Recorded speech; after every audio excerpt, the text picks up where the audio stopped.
Today for maths, we are going to be focusing on budgets. So you did a little bit of budgeting last week when you were planning your children's party, but we're going to learn specifically what a budget is, why they're used, and then we're going to have a bit of a practice at working within a budget.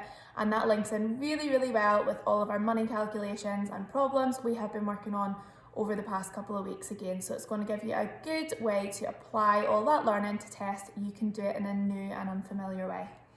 So budgets, first of all, what are they? A budget is a calculated estimate of future income and expenses. So income is the money that you get and expenses is the money that goes out. So for example, an adult would have an income of their wage from their job, whereas you might have an income of money that you get for your birthday and then also pocket money for doing chores. So that would be your income. And you would add it all together to find out what your total income is. Your expenses are the things that you have to spend. So for an adult, that might be things like paying the rent on the house or the mortgage, it might be paying for your car payment, it might be buying food, paying for electricity, anything really that you need to spend. You then have expenses that you can choose to spend, like things like treats, like going to the cinema or buying yourselves maybe designer clothes if that's what you want to do with your money. But we're going to look at why it's important to have a good balance between our income, so the money that comes in, and our expenses, so the money that goes out. And an easy way to remember this is income has got the word in it, so the money comes into you, and expenses has got the star EX, which is the same as exit. So expenses, exit, they go out.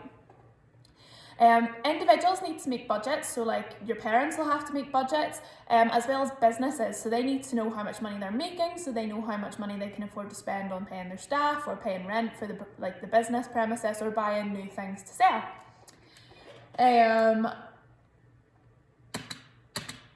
Why are budgets important? Budgets allow you to keep easy control over your money. It ensures that money isn't wasted or spent on frivolous things. So what frivolous means is things that you don't necessarily need. Now, there's nothing wrong with treating yourself once in a while, but if you're using lots and lots of your income as expenses on things that you don't need, then that is not good budgeting. Budgets also help people save money. So if they know how much money they're getting in, how much they're spending, they know how much they can save. And it helps you monitor your spending habits so that you're not just spending all your money on junk. You're predicting and planning for what you're going to spend on. And it helps you stay out of debt. So debt means when you owe people money. So you might owe the bank money, or for example, say you said to, I don't know, your dad, can I have next month's pocket money now because I really want to buy this game? Then you would be in debt and you would have to work off those chores before you didn't owe that money anymore. So budgets are drawn up by individuals and households and families, as well as businesses, and then the government does the budget for the whole country. So you might have heard there's a guy called Rishi Sunak, and he's the guy that does the budget for the whole of the UK at the minute. Individuals will usually work out their budget each month by working out how much money they get in and how much money they need to spend, and then what they've got left over. Businesses will normally do it sometimes every month, sometimes quarterly, which is like 4 times a year, or annually, which means once a year. Monthly and quarterly budgets are referred to as like short term because they don't last for as long of a period of time, whereas the annual budget is a longer term budget.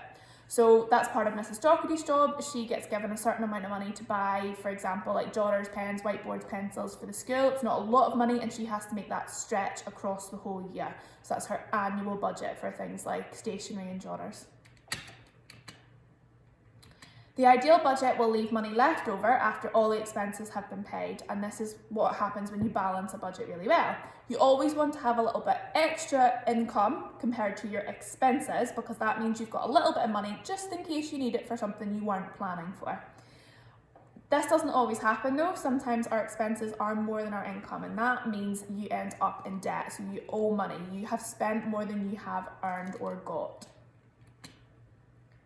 So to fix this, you could identify the things in your budgets that are wants and that are needs.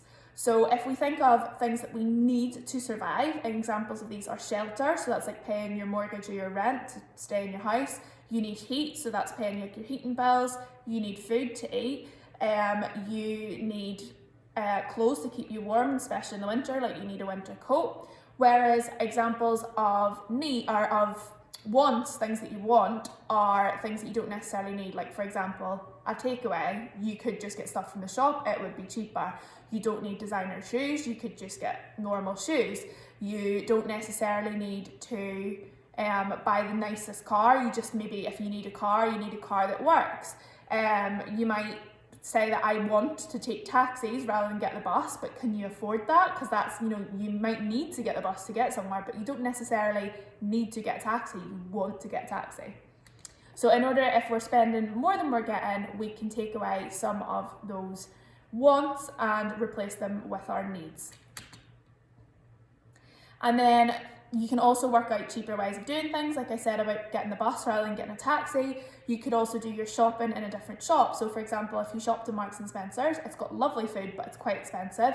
You could say, right, I'm going to shop in Lidl or Aldi. It's more better value for money. It's maybe not quite as fancy, but it's perfectly fine. It gives me the food that I need to stay healthy and stay alive. So that's one of the things you could do to balance your budget.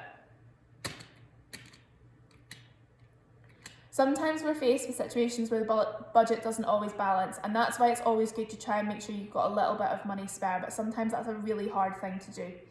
In cases like this, you might need to use your savings to cover it. So if you save a little amount each month, that means that you've got some money sitting, so if something does go wrong, you've got money there you can take from. You can also, if you're an adult, get something called a loan or an overdraft from the bank, and that's where you borrow money from the bank and you promise them you are going to pay it back. And you have to pay a certain amount back each month, otherwise the bank will start taking legal action on you to get that money back. They'll also charge you like a fee. This is called interest, and that means that if you borrow, for example, £100 for a month, you might have to pay back £105. You have to pay them the £5 for like a thank you almost for lending you the money. So it's not good to borrow unless you have to. So hopefully that gives you a bit of an overview of a budget and what that is. So you have got a little quiz to do on forms just to cover what those budgets are, and then I will quickly talk about your maths activity that's linked with that for today. So now that we've learned a little bit about what a budget is, let's talk about your main task for today. So for today, you're going to be putting together a proposal for how you would spend the budget that we made from our Christmas enterprise.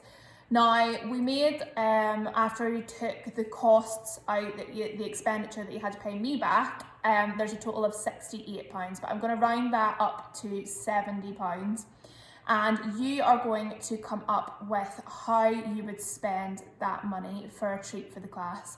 Now, you need to remember that there are 31 people in the class when everyone is here, so you need to budget for whatever it is you're planning to be enough for those 31 people. So what I would like you to do is you need to come up with the theme of the party, or if it's a party, or if it's a treat, or if you want to buy something, and whatever it is that you want to do with spend that money, you need to budget it. So you need to find out the total that it's going to cost you. You need to check things like postage and packaging. If you're ordering things, you need to check, like, for example, if it is food, are we able to cook it in school? Probably not if it's needing a lot of cooking. So you need to come up with a sensible budget for that £70 that you would like to spend on something. And then what you'll do is you'll pop it on the assignment, and then whenever we're back, I'll look at some of the best ideas and we can vote on which budget we would like to go with for our budget expenditure. Now, I have done up a budget template to help you set out what you're doing, but if that doesn't fit particularly well with the thing you're doing, some people might be doing activities, some people might be doing like paying somebody to come in and do a show for us, some people might be buying food, or some people might be buying like playground equipment or toys. Whatever it is that you're wanting to do, if it doesn't fit with the template that I've done up for you, don't stress too much, just do your own budget. But it's important to know that it's £70. When we're looking at budgets, we always want to have a little bit left over spare just in case. And you need to make sure there is enough for those 31 people. So that's our important things for our budget. So that's your problem solving challenge for today. There are also some extension challenges that you can use to test your budgeting skills as well. So if you're feeling a little bit not sure, maybe do an extension task before you start looking at how you would spend our enterprise money.